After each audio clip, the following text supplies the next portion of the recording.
jarra lakkoofsifne jarra kana keessa gootatu dalan goonni sabaaf lolee qawwee fannifatee daangaa tiksaa jedhee dhalootatti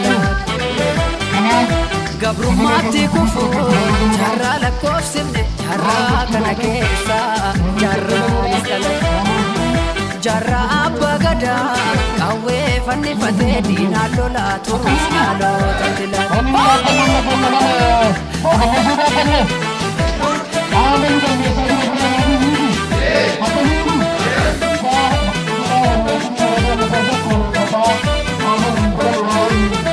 Minilik lama fawwalurraa eegalee gaafa nu weeraree ani sinii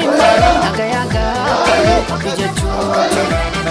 Ingabbaruu jedhee bakka sadee lolee gootummaadhaan darbee yaada kamuu qabaa leenjisoo diigaadhaa seeraan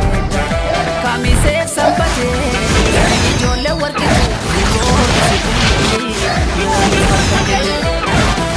ilmaan baachaa saafoo ilmaan gara suuduki walisoo irra fufiina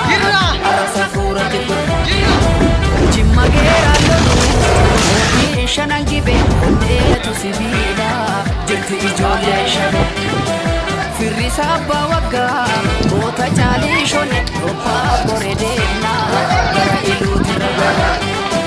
yagantuudhiis maal fokkorrii biyya baasaatiif du'a korra ololtuudhiis maal fokkorrii akaakii galee jira korra yaa afuuftuu maal fokkorrii kan jallee ambuuf jira korra abdii murattee kaatee jarrii gidduu seene baasii gargara dammaqiisaan eegidiina alagaan kolfaa nama ceena beekan nyaatamee mana hidhaatti kan ba'ee hafee angaayaatti oromoo buqqisuu biyya isaarra jilbeeffannoo manu ga'eera yaa afuuftuu maal fokkorrii biyya baasaatiif du'a korme gaggeeffamaa jiru alaabbatu ajjeechaan maal oromoo irratti gaggeeffamaa jiru alaabbatu abbaan biyyummaa uummata oromoo akabajamu injifannoon anummata oromooti injifannoon anummata oromooti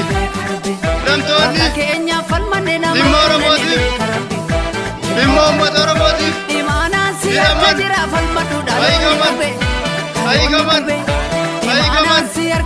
Ayikaman Baqqalaa Garbaa Zubullaallaa Ahmadiin Jabal Durabbooti amantaa keenyaa Wareedaa keessatti rakkachaa jiran Ayikaman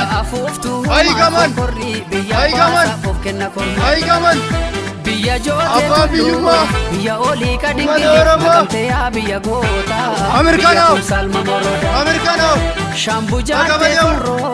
akabajamu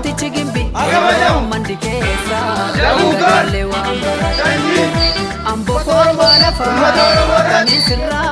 gaggeeffamaa jiru alaabbatu